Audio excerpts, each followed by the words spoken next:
pays on claims until the 25th of February. And the state has informed us that they are still taking 20%. They're withholding 20% right off the top of any claim submitted. So we're really only getting 20% of that $59,614. Does anybody have any questions about how much money any of the agencies were getting or anything like that specifically? Jess, you said that we're only getting, you said the state keeps 20%, and then you said that we're only getting 20%. We're getting 80%, correct? Yeah, I'm sorry. You're going to get 20% right off the top withheld. Right. So the county's only receiving 80%, correct? I'm sorry about that. Right, yep. Any questions? Okay. Thank you, Jess. Thank you. Thanks, Jess. Thank you. Human Services. No, we have Department of Social Services. Sorry. Oh, sorry. There it is. Department of Social Services. Bob? Hi, thank you. I'm going to start, Chairman, if you'll look down at request number 3, I just want to let the committee know I was on a budget committee phone call earlier, and I'm going to table request number 3 until I've had a chance to talk to the union and human resources on that. So that leaves only 2 requests that I have. The first request is to fill 2 social welfare examiner positions, grade A, base salary $37,632, and any backfills created therefrom. I've already talked to the committee about that. This still keeps us below the 4 positions that we're keeping set aside for the year in order to sort of make up for the budget shortfall. So I would just ask for that. Okay. Any questions? I'll move it. Morel. Second? Second. Second. Was that Sterling? Abdus was first, I believe. Okay. All in favor? Aye. Aye. So carried. Next one, Bob.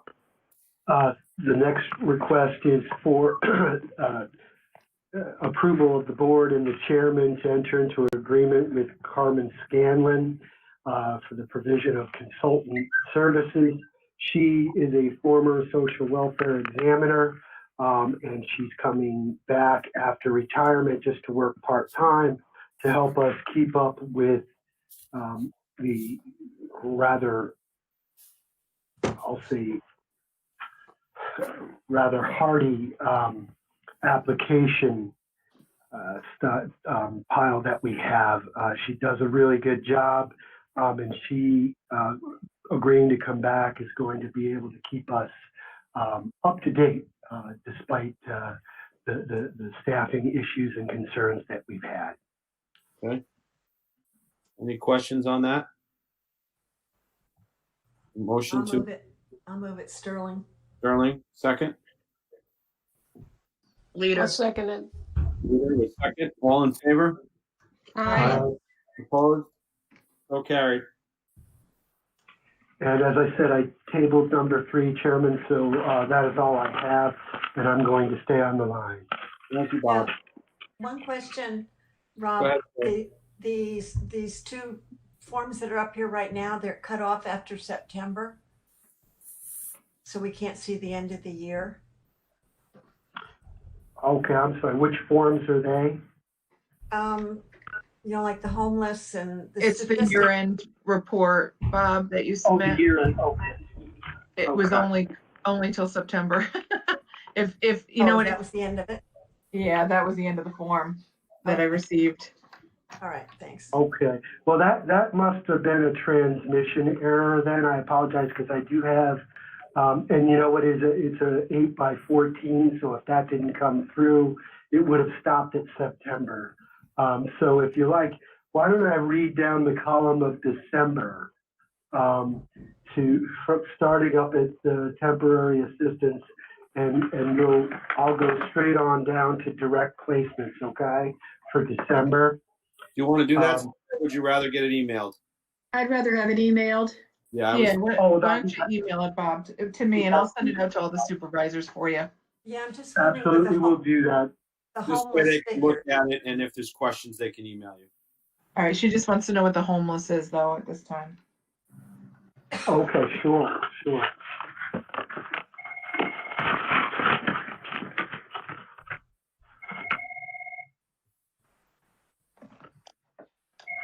Okay, so I have 77 individuals, 11 families, 2 or greater, which is actually,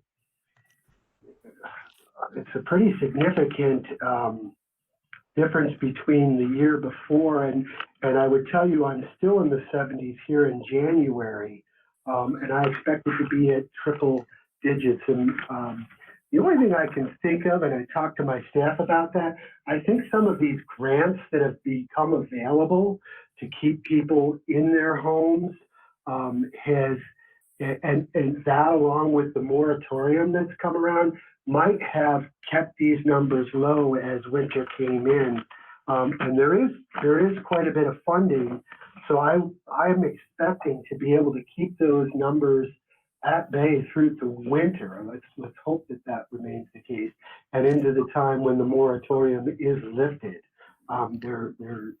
there's a couple of grants that have become available, and we should be able to take care of landlords and also figure out a way to keep folks in their homes. But those are the numbers as of December, and they are consistent now in January, halfway through.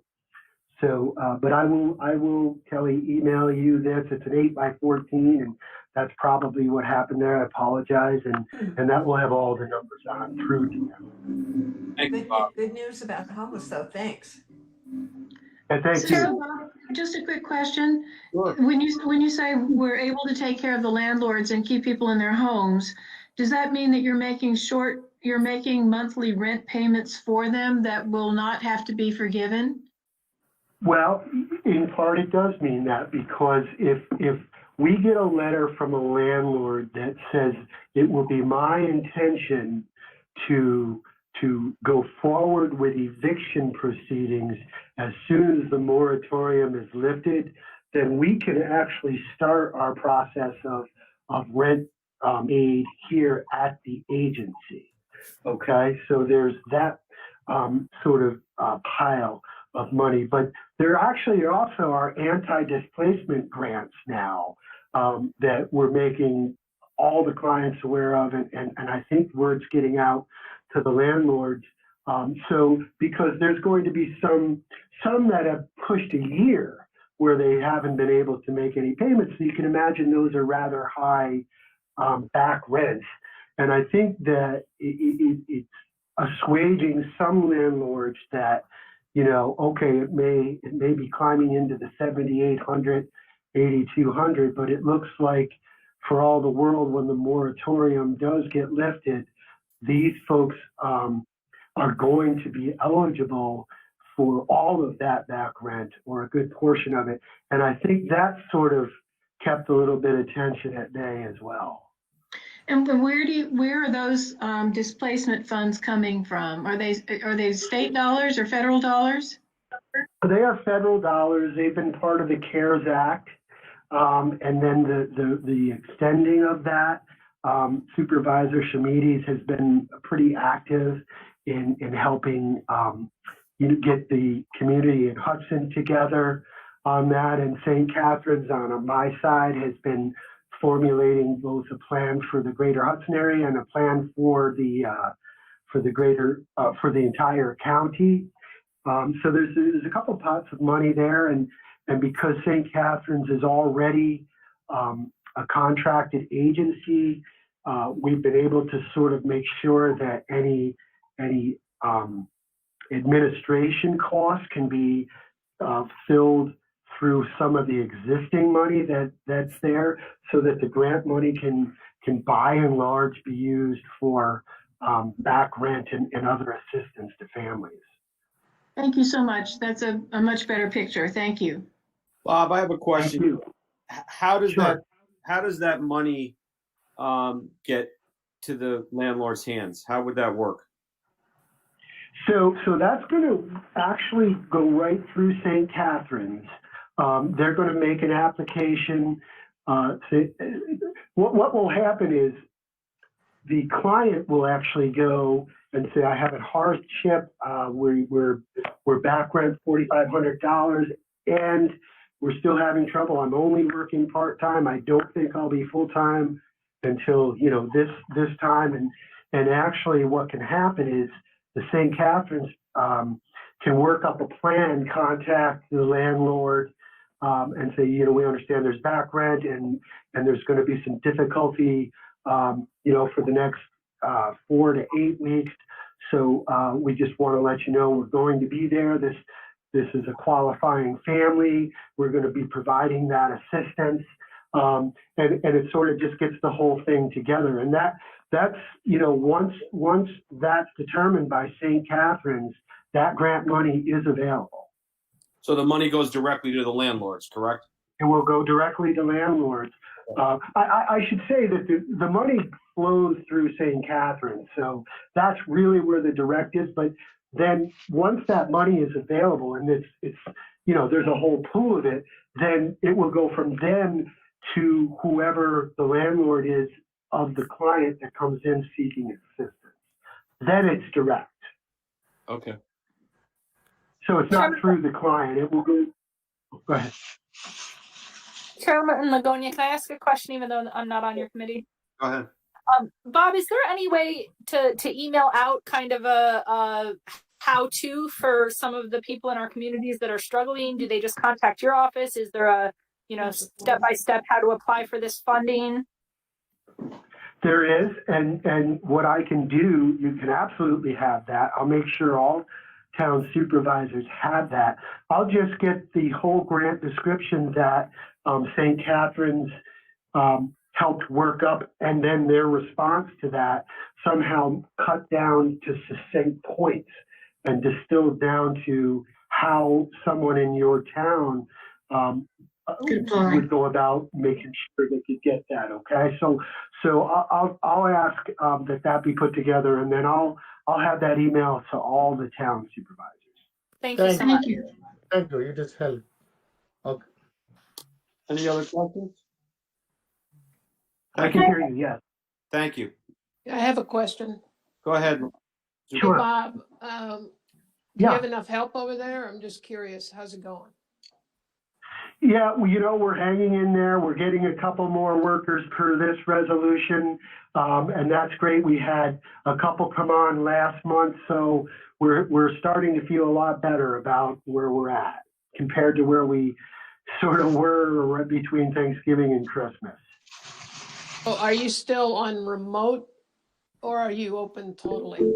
Oh, so as far as that goes, yeah, we're about 25% staffing. And that's to really help the folks that come in without the call. They're the walk-ups or the drive-ups.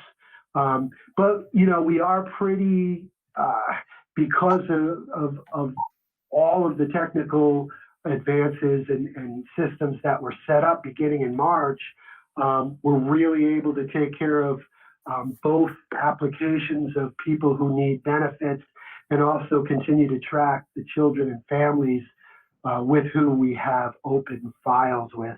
And caseworkers are still able to go out to home.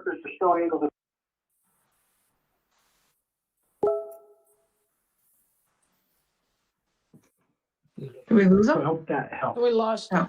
We lost you for 2 seconds there, Bob. Oh, I'm sorry about that. Yeah, and caseworkers are still able to go out to homes. So yeah, we're at 25%. It looks for all the world. We're certainly on that per the memo to the end of the month, and that it'll be reassessed at that point in time. I don't know where the numbers as far as COVID and spread will be in the community, but we should be able to hold our own even if that gets extended at that point. Okay, thanks. Thank you. Any other questions? Thank you, Bob.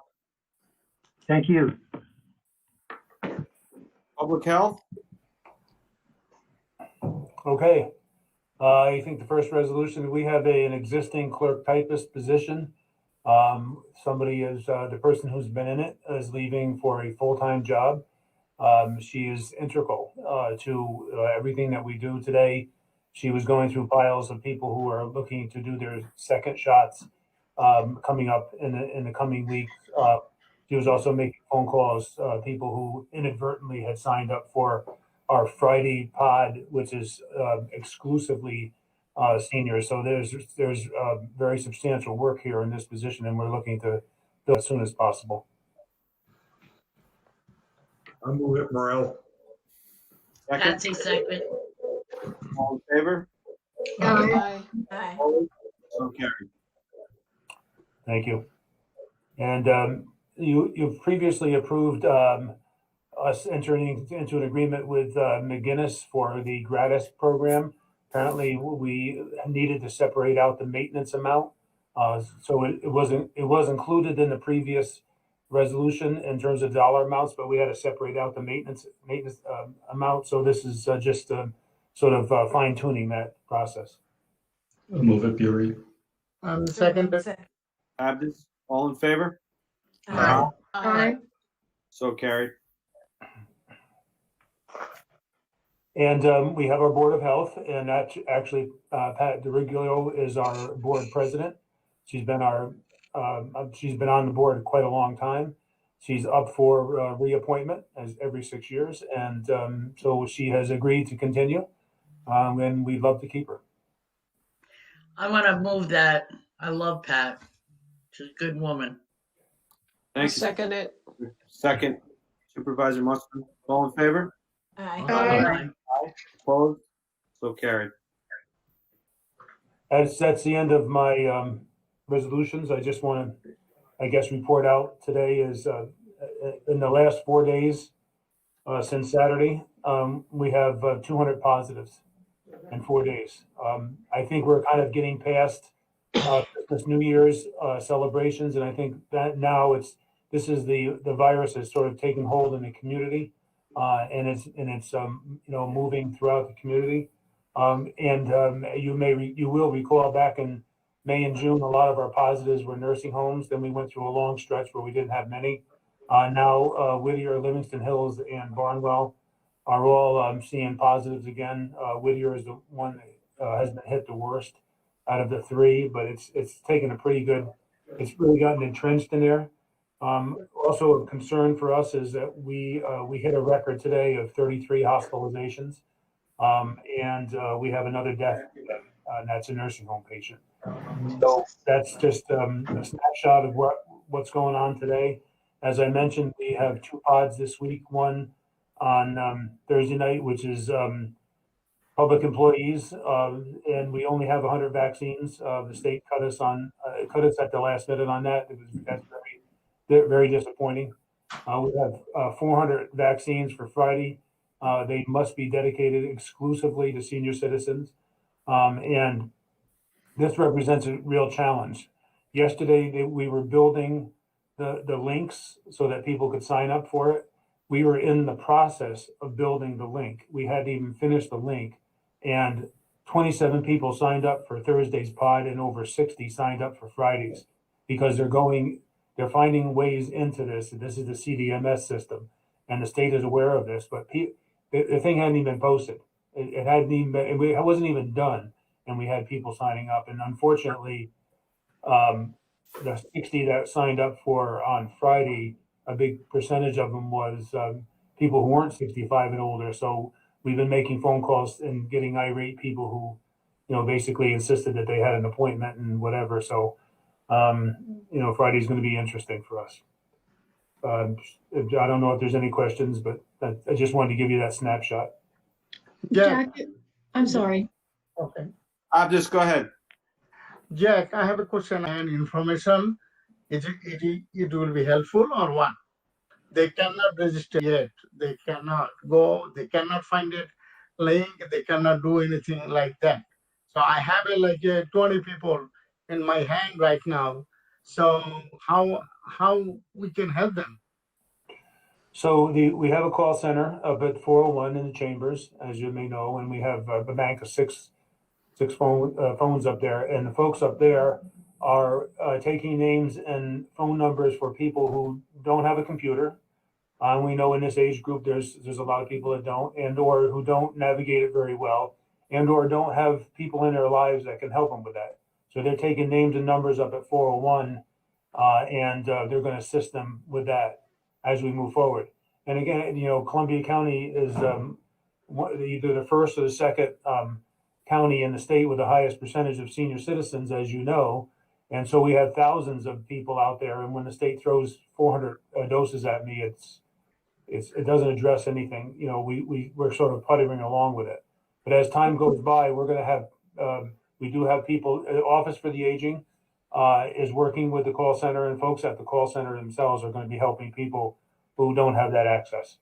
Could I send the list to somewhere, then they can health department or management, because a lot of people have a second language that maybe they cannot explain too much. So could I send it to list to you guys? Well, Can you I know, I have a comment.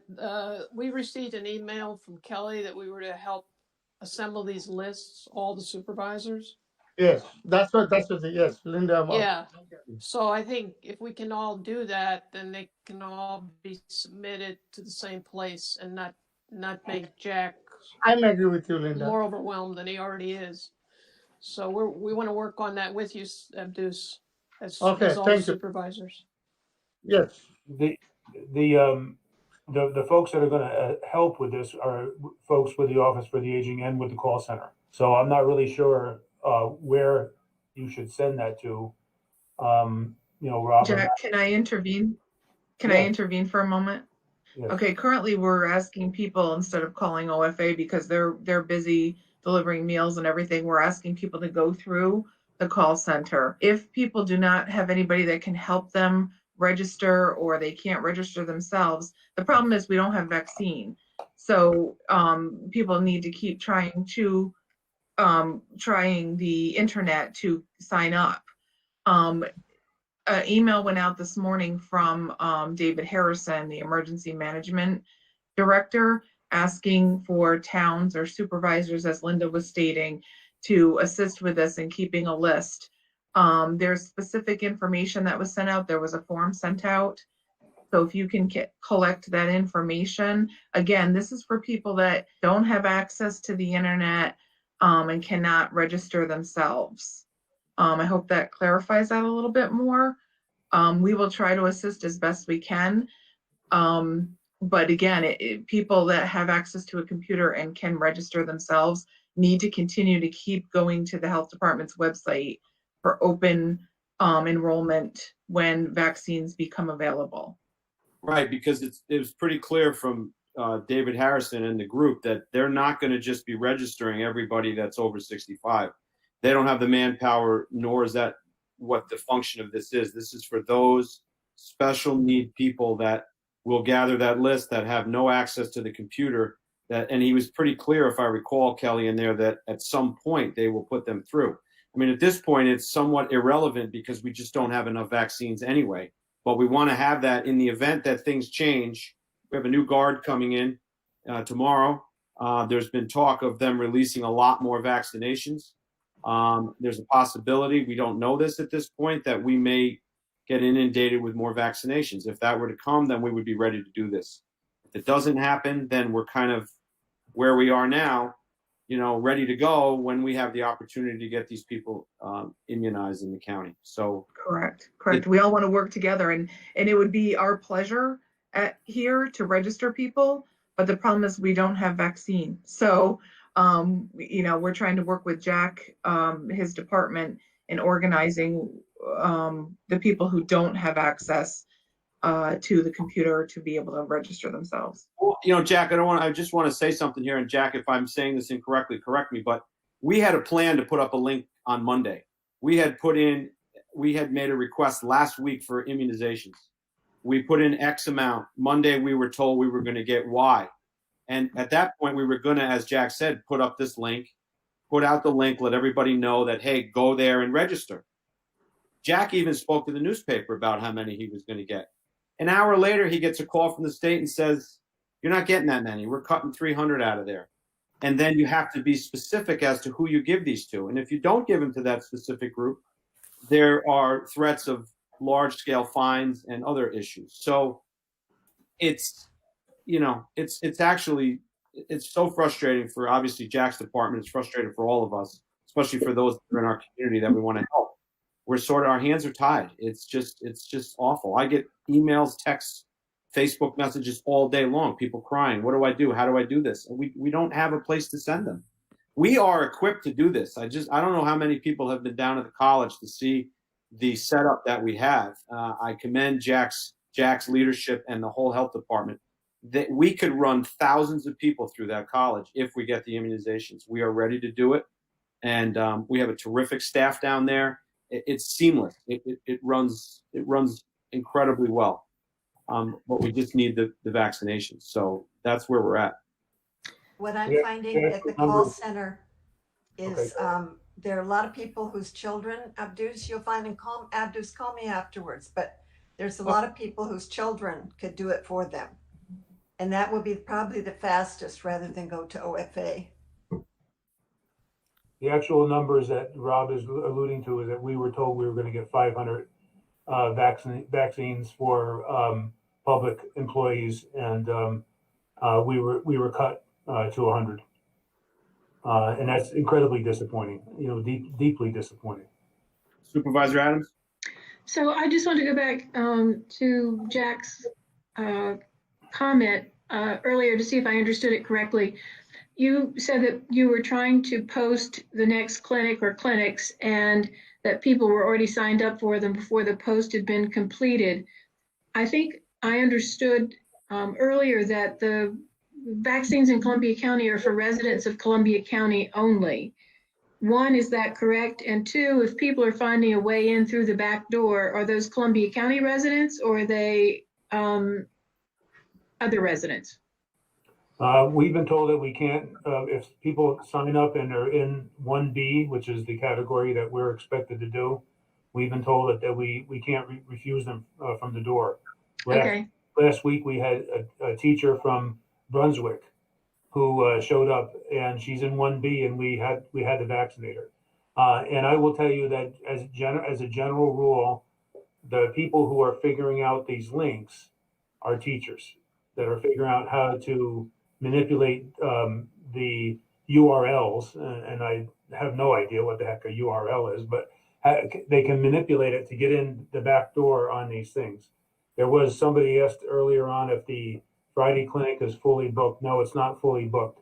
We are trying to email the link to people that we had on our list and that we started 3-4 weeks ago of seniors. We're trying to email that link to them before it goes public to give them a shot at getting, signed up. So it isn't booked up. It'll be booked up probably by tomorrow morning at this rate. So I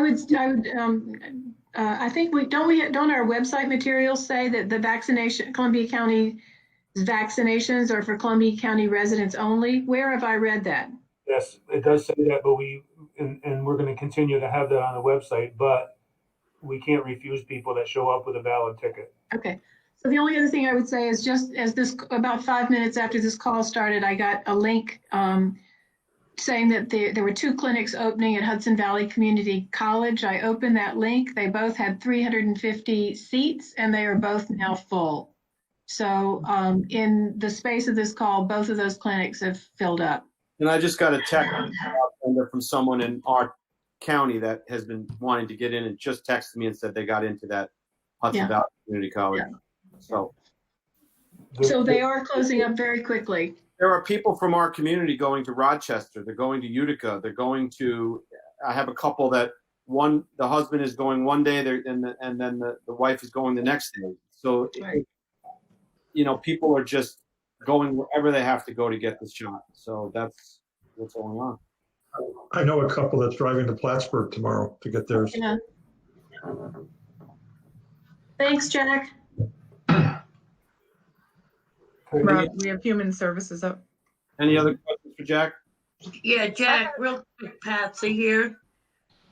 I spoke to the woman that runs the homes here in Columbia County, but I have two here in the town of Kinderhook. They're the senior homes. They don't have any way to even, they know the vaccine's around, but they don't have computers, internet. They don't drive, and they don't really have anything to how they can do it. I offered to help, but there's never any listings. They were wondering if there any way how some of these places have been getting into other adult senior homes and not theirs. And I had like 28 calls this morning about seniors that need it. They don't drive and they don't come out of the house, and they're wheelchair bound or walkers. So I really feel that we need to look at something like that, not for say you, but Dave Harrison or somebody. I think we can get transportation, but a lot of them don't even leave that facility. They get groceries delivered or whatever. And then they do have a rec room that they can even start or have people come in there. But I think we have to think of them also. So They, there's a lot of houses, a lot of homes. couple of things. Group homes, and I know you. I think you're the Payne Avenue home in Chatham is a good example. We see some contact from them. They're actually 1A, and this is how kind of screwed up this whole thing is. Hospitals are under the MOU that we signed, that we said that we would dispense the vaccines the way the state wants us to. Hospitals are to do 1A. The hospital isn't going to go out to a group home and do a closed pod. We're willing to do a closed pod, but we've been told we must concentrate on 1B. In terms of the other issue of people who are truly housebound, and I think I saw Mr. Keeler on this call when we started. We are working on a plan, and there's other communities doing this. There's something called paramedicine. And paramedicine is where paramedics and EMTs go out in the community and check on somebody, do blood pressures, check their wound care or whatever after they've had surgery and whatever, to keep them in their homes. And this is something that's going on in rural parts of the state because they don't have hospitals and they don't have enough doctors. EMTs and paramedics can deliver the shots. We will give these folks the shots. We're trying to get that set up for Columbia County so truly homebound people can get the vaccination through that mechanism. I appreciate that. As a supervisor, and all our supervisors, that's what we should be looking at and getting those names and numbers and people also. There is a really big demand up here in the town of Kinderhook. And if you give me the needles, I'll give them out if you need to, but after I get my vaccine. But I really think we need to focus on a lot of that. They're very scared. I had a woman crying to me today because her granddaughter scared her, said she'll never going to get the vaccine, So I think we need to either put out a press release, or not a press release for social media, but something in the paper or something.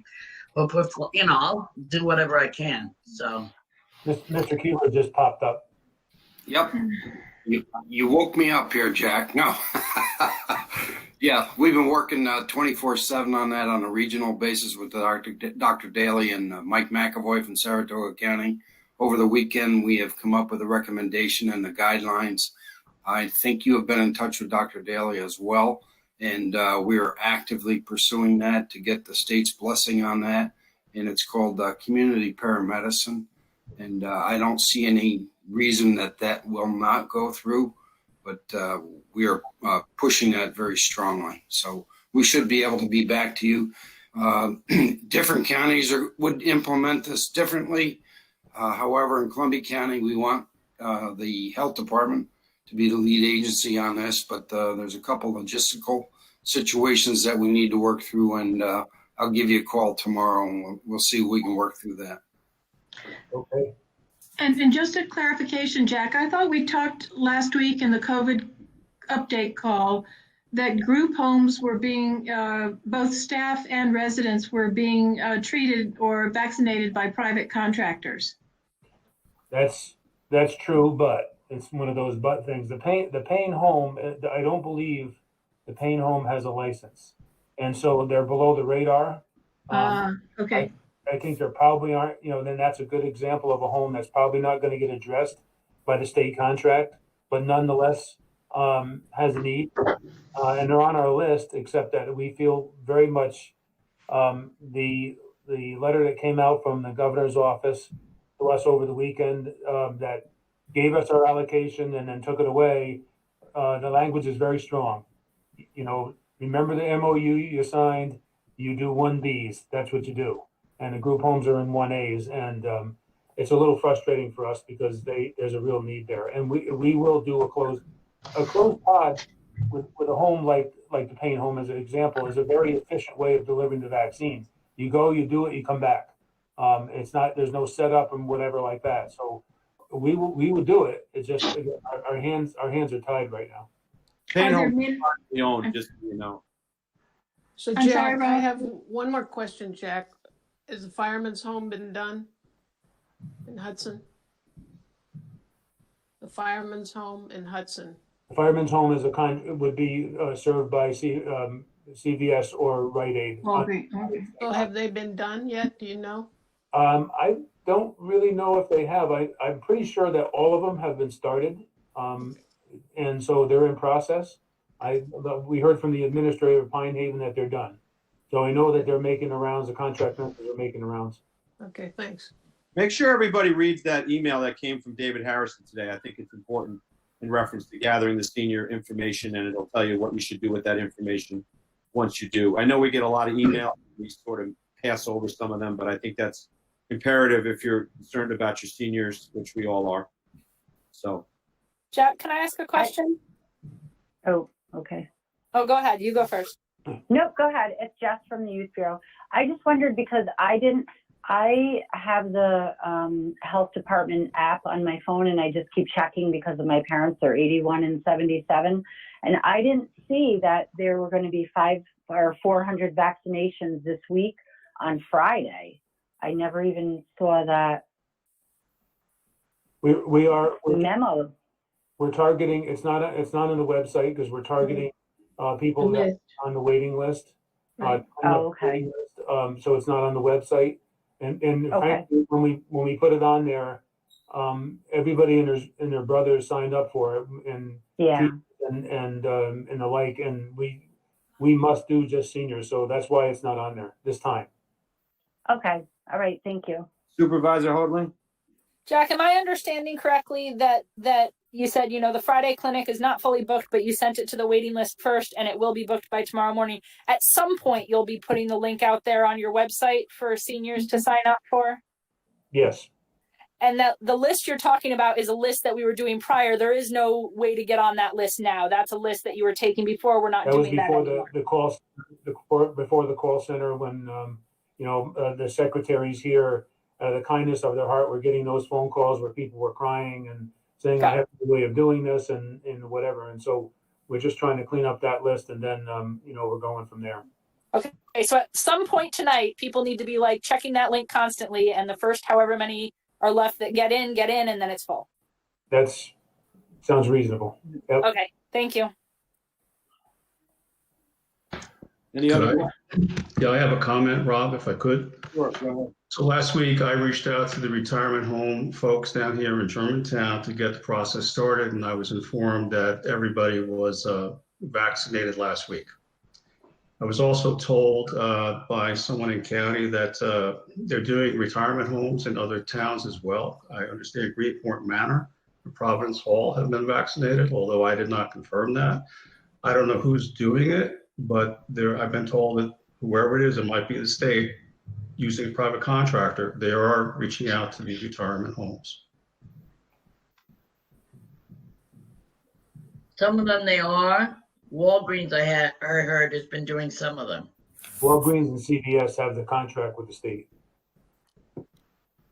If I could jump in for a minute, Kevin McDonald. Sure. I'm the one that told Supervisor Bury that I know one of our staff was in Greenport Manor delivering meals, and he observed people getting shots for the vaccine. And one of our other staff members was down to Providence Hall delivering meals, and she saw people were passing papers around that CVS, I don't know, I don't think it's a local CVS, but a CVS corporate or something was coming in there last Friday to do vaccines. Now, whether that happened or not, I don't know, but they were scheduled to receive vaccines last Friday. So that's why, Patsy, I don't know if you were talking about like Reihofer and what's the other one, Glacier Woods? Glacier Wood, yes. Are they dedicated senior housing? Yes, totally senior housing. The average age in Reihofer's is 80 and if I were you, Patsy, if you know who each one of those places should have a manager. If you could reach out to that manager, and again, I'm not at work, I don't have the names with me, but if you could have them call maybe Greenport Manor and talk to their manager and find out how this all came about. They said they tried that, but I'll reinsure that they did find out that Greenport Manor did get done, and they were wondering how they could do it. I don't know, it's because it's a different facility. It's owned by a different corporation. There's 6 of them homes right now, but that are owned by the Belmont, you know. They have High Point and Richmond and stuff. So I'm not quite sure, but I know the manager, you know, and I'll reach out to her and see what we can do and have them find out. She said she did call down there, but I'll check again. Okay. I appreciate it, Kevin. If not, I'll get you on it. Abdus, you have. Yeah, that is true. I called the Providence House Friday, and I talked to the manager. They are listing the people who will get a vaccine. I try to go need any help like that. I just try to talk to them. So they are listing the people. Somebody coming, they are listing over there. So far I know. So I think there's somebody doing something over there. Okay.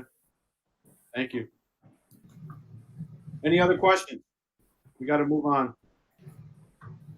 All right. Dan, tough act to follow, but you're up. Yeah, gladly. Good afternoon, everybody.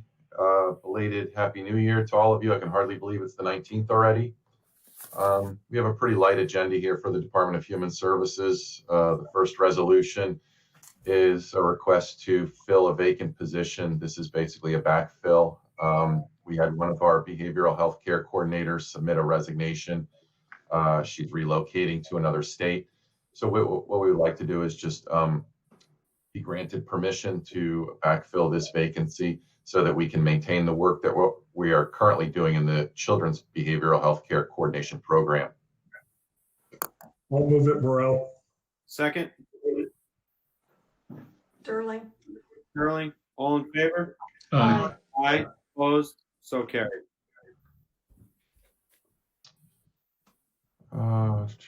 This resolution is just to allow us to continue a referral stream that we have between ourselves at the Department of Human Services and Four Winds, Saratoga. So it would just allow us to continue the understanding that we would refer back and forth between each other as fellow providers. Any questions? I'll move it. Sterling. Second. Second. Mussman, Second. all in favor? Aye. Aye. Aye. Opposed? So carried.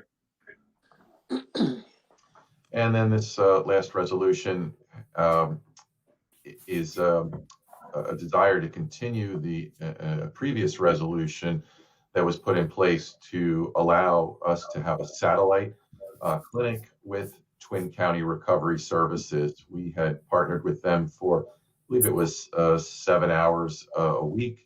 We're currently not staffing that satellite due to staffing issues, the pandemic, etc. But we thought it was a good idea to continue it, to have it in place so that once things hopefully settle down, and both with the pandemic as well as with our staffing situation, we'll be in a better place to staff that satellite. Questions? Motion? Sterling. Sterling, second. Patsy. Patsy, all in favor? Aye. Aye. So carried. And then we have the overtime. You'll see that we budgeted a total of $15,000, of which we've used not a lot, little over $2,000 worth. But I do ask people to remember that some of this, and the reason we budget for as much as we do, the 15,000, is because our staff does accrue a significant amount of comp time and things like that through after hours on call, which we know they could technically cash in or opt to cash in.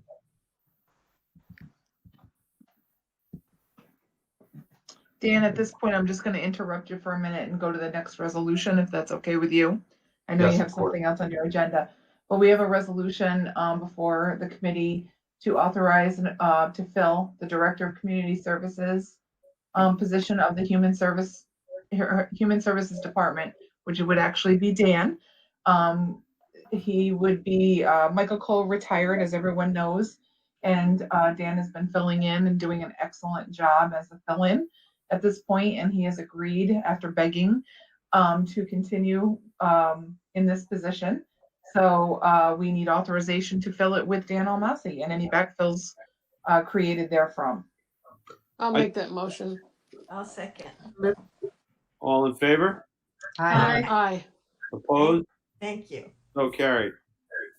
Welcome, Dan, officially. Thank you, Officially, gentlemen. Dan, good luck. And thank you. And to all those of you that heard about this a little earlier and expressed your well wishes to me, I want to say thank you again. I also want to, I don't want it to be misconstrued that I needed a lot of convincing. There was some convincing. But it was because of the support that I've received from the supervisors as a whole, from the chairman, from Chairman Morrell, from Home Committee Chair Lagonia, as well as some of the supervisors that have reached out to me personally. The way that you've supported our department since I've taken over as interim director has left a really positive impression on me. So it's because of reasons like that and many others that I opted to say yes. So thank you. I'm humbled by your belief and faith in me. I'm going to certainly do the best job that I can. It's a big job, but I'm very excited and optimistic about it. So thank you, everybody. I really do appreciate it. It means a lot to me. Dan, so thank you. Okay. And that's all I had. So if it's okay, I'm going to scoot because I'm going to try and get home before the police reform call at 6 o'clock. Okay. So if I'm a few minutes late, that's why, but I'll be on that call at 6. Thank you, Dan. Okay. Good night, everybody. Is there anything else? That's all we have. That's all I have for agendas and everything. I don't know. Is there anything else you would like to bring up? If not, I would entertain a motion to adjourn. Sterling? Second. Patsy. Patsy, all in favor? Aye. Opposed? Aye. Kelly, don't forget my camera. Yep, stay on, and Oswaldo will stay on as well. Thank you, everyone. Good meeting. Thank you. Good night, thank you. Everybody. And everybody.